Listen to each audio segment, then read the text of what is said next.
Assalamualaikum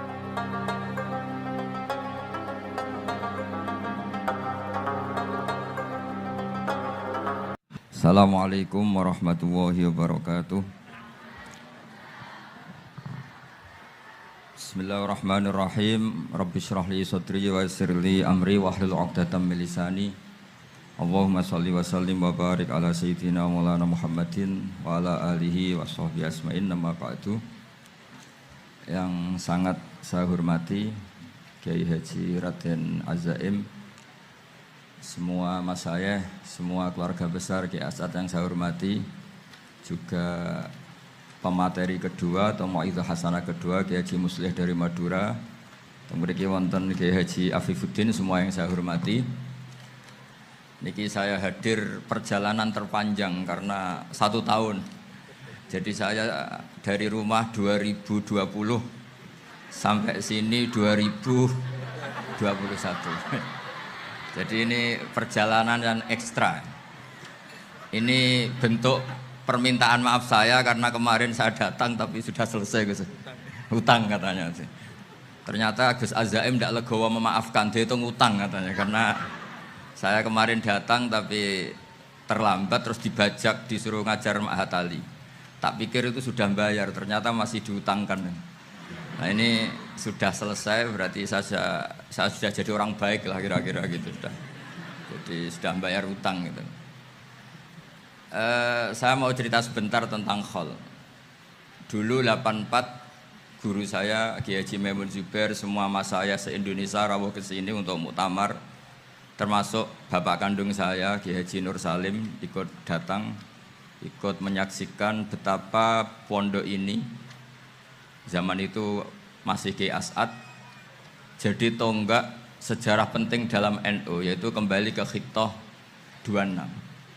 Kita tahu NU dulu itu ormas, kemudian era Gus Wahid jadi partai politik, era Gus Dur karena saran beberapa kiai, wa fi muqaddimihim ada Kiai As'ad, Kiai Ahmad Siddiq dan beberapa kiai, kembali lagi ke Khittah 26, yaitu menjadi ormas, organisasi masyarakat yang menaungi, yang mengayomi, yang menganjurkan mazhab ahli sunnah wal jamaah. Tadi Gus Azaim cerita betapa pentingnya para pendiri, para muassis yang diibaratkan sebagaimana pohon. Saya masih ingat Dawe Mbah Mun.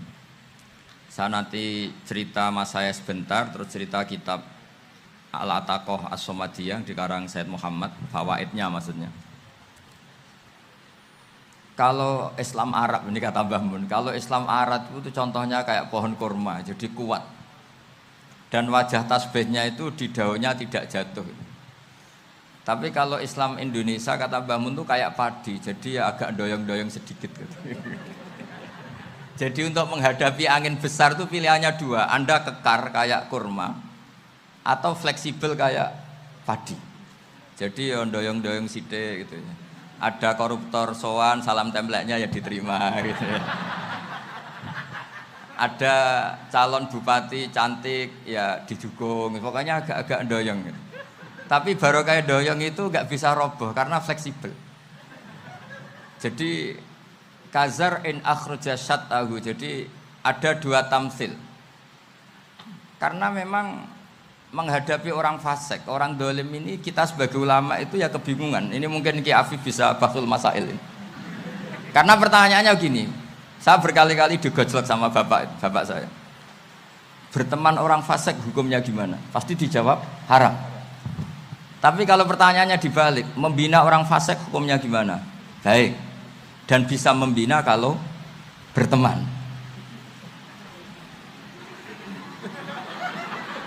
Makanya Gus Azaim pernah bikin seni deh, muktamar seni. Anggap saja madhabnya seperti itu gitu. Jadi ya agak doyong-doyong sedikit. Masa ketop kok berteman orang yang macam-macam, tapi itu fleksibel. Nyatanya tetap soleh sampai sekarang gitu. Itu berarti itu ya gitu kata Bamun itu. Jadi untuk menahan angin yang besar pilihannya hanya 2. Anda kokoh kayak pohon kurma atau fleksibel kayak padi. Nah, Islam Indonesia kata Mbah Mun itu pari wae katanya, padi. Jadi ungkapan-ungkapan para masyayikh ini penting karena khazanah yang saya baca. Saya berkali-kali cerita ini dalam kitab Khilyatul Auliya. Itu Abu Nu'aim Al-Asfihani cerita tentang riwayat Sufyan bin Uyainah. Ini gurunya Imam Syafi'i. Itu setiap kali Nabi Isa dan Yahya, ini dua nabi yang sekurun, sama-sama masih muda. Nabi Yahya itu senengannya dolan ke orang-orang soleh, menyambangi orang-orang soleh. Tentu itu bagus. Tapi kalau Nabi Isa ini suka menyambangi orang-orang yang fasik, orang-orang yang nggak jelas. Ketika dua beliau ini ketemu, tentu yang perlu jawaban Nabi Isa karena kontroversi, berteman sama orang-orang yang nggak jelas. Kata beliau, innama ana tabibun udawil mardo. Seorang kiai, seorang nabi, orang yang baik itu ibarat dokter. Di mana-mana dokter tuh ngobati orang yang apa? Sakit. Kalau Anda dokter dan peneliti satu penyakit, pasti cari daerah yang banyak pandeminya.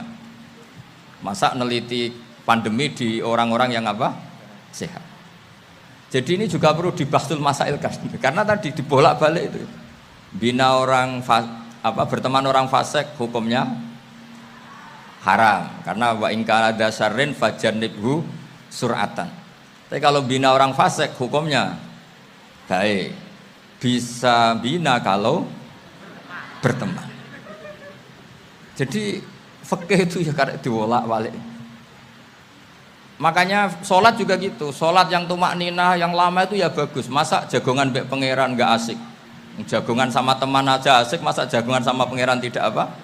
Asik. Tapi kalau Ibnu Abbas sholat tuh cepet. Ketika ditanya, kenapa kalau Anda sholat cepet? Setan baru tata-tata mau goda, saya sudah selesai. Kata. Karena setan itu ya jaga jaim tuh, jaga image. Jadi kalau mau goda orang itu ya surinan dulu, macak-macak dulu. Ternyata mau ke situ sholatnya sudah selesai. Lah kebetulan mazhab saya itu yang kedua itu gitu. Jadi kalau Gus Azaim itu sholat lama sekali. Itu ada mazhab tandingan, yaitu mazhab saya. Itu karena ini sepuh saya, meskipun top beliau tapi sepuh saya. Saya sudah 50, beliau baru 40. Ini berarti baru memulai kiai. Kalau pakai umur nubuah ini baru memulai. Jadi mazhab itu penting. Jadi pembanding itu harus diutarakan. Sehingga dalam fikih manapun itu sebuah mazhab itu harus diuji itu lewat pembanding. Dulu itu setiap debat fikih antar ulama itu mesti nggak ada yang menang. Misalnya saya kiai kelihatan miskin itu ya baik supaya santri-santri yang miskin itu punya teman gitu. Karena rata-rata santri itu miskin. Nah, dikancani kiai kan seneng gitu. Tapi problemnya kiai yang miskin itu ya nggak bisa nolong santri karena dia sendiri apa? Miskin. Makanya dulu Imam Syafi'i itu pengagum orang miskin. Setelah ngaji Imam Malik tanya, ya Imam Malik, orang yang sealim jenengan itu siapa? Jawabnya Imam Malik lucu. Dulu Abu Hanifah, sekarang orangnya sudah meninggal ya. Ilmunya dititipkan atau diwaris oleh Muhammad bin Hasan Asy-Syaibani. Akhirnya Imam Syafi'i dibiayai Imam Malik ke Irak. Imam Syafi'i miskin, bisanya ke sana dibiayai Imam Malik. Itu seperti Abu Ya Said Muhammad masyhur, ini murid beliau. Kalau ada santri boyong kan mesti apa? Disangoni. Ketika datang ke Irak, Muhammad bin Hasan Asy-Syaibani itu nata uang, nata emas itu di ruang tamu. Jadi ngitung uang itu di ruang tamu. Miliatan.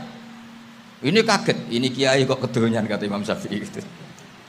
Tapi apa kata Muhammad bin Hasan Asy-Syaibani? Anda kagum ini, Anda kaget ini. Kalau kamu menyoal orang soleh kaya, ini tak kasihkan orang-orang fasik. Biar dipakai judi, dipakai selingkuh, dipakai maksiat. Jangan. Harta ini harus tetap di orang soleh. Kalau ke orang fasik, bahaya. Berarti kiai boleh kaya, boleh. Semenjak itu ada gerakan kiai kudu sugih. Ya ada yang kesampaian, ada yang enggak gitu aja. Tapi karena kalau pakai logika fikih, harta itu fitnah. Oke, seakan-akan harta itu masalah. Tapi kalau ini dikuasai orang dolim, maka masalah besar. Jika orang-orang soleh ini harus juga menguasai harta. Nah, terus lama-lama dikiaskan kekuasaan. Kalau yang kuasain orang fasik, orang tidak sholat ribet. Akhirnya kiai terus dukung, ya akhirnya ikut politik tadi. Nak menawa bupatinya kena diatur gitu. Diatur kon sholat, orang ngasih proposal, maksudnya diatur keng sholat maksud. Ini cerita-cerita logika fikih.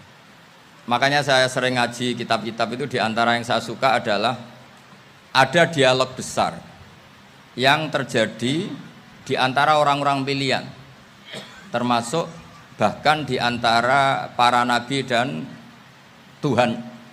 Jadi unik, Allah sendiri kadang mengajari kecerdasan para nabi itu ya lewat dialog. Masyhur itu, Nabi Ibrahim itu punya ruang khusus untuk sholat dan tidak boleh siapapun masuk situ. Tahu-tahu ada yang sudah di situ. Beliau membuka, kaget. Siapa memberi izin ke kamu yang punya rumah ini? Saya yang punya rumah dan saya tidak memberi izin kamu. Yang memberi izin saya itu yang punya saya, kamu dan rumah ini. Yaitu Allah Ta'ala katanya. Wah berarti kamu malaikat dong? Iya saya malaikat Israel.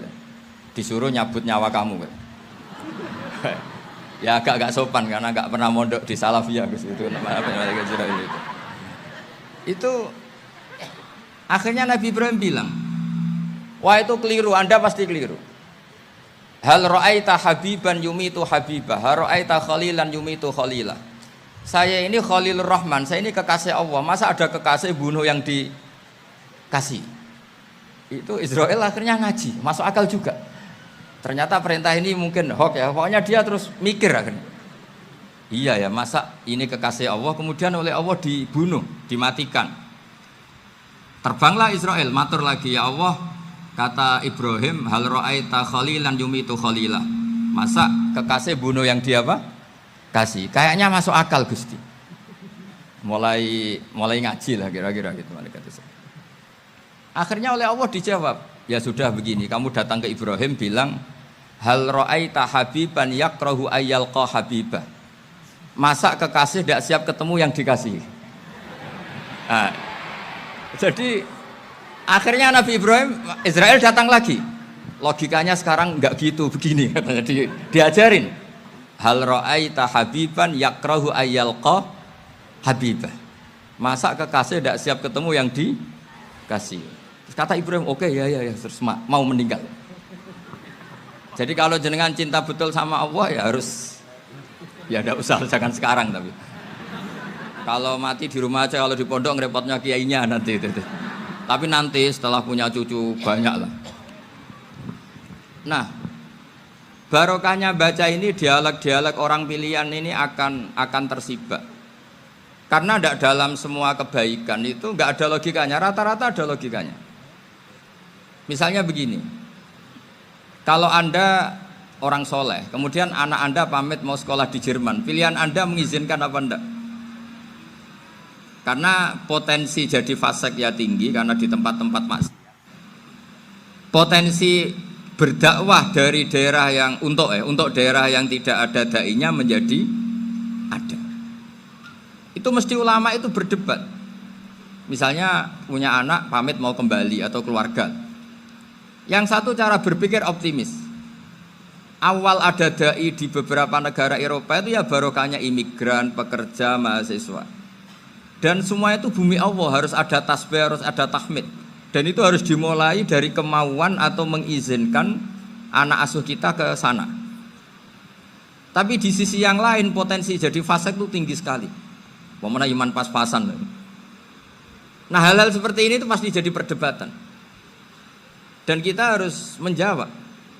Dan tadi kayaknya di semua Basul Masail Pondok Salafiyah jawabnya pede semua, nggak ada ragu, nggak ada khilaf. Baguslah kalau pede. Meskipun nanti mungkin ada ulama lain yang cara berpikir apa? Berbeda. Sehingga ini saya cerita ya. Sehingga di kitab-kitab fikih, misalnya saya kok hidup di Bali sudah punya komunitas ngaji. Itu kok saya pindah ke Sukorejo sini. Banyak ulama yang mengatakan haram. Karena membiarkan bumi Allah yang sudah pernah ada orang yang sujud kemudian ditinggalkan kosong dan kemudian dikuasai orang yang tidak sujud. Jadi dianggap itu pembiaran.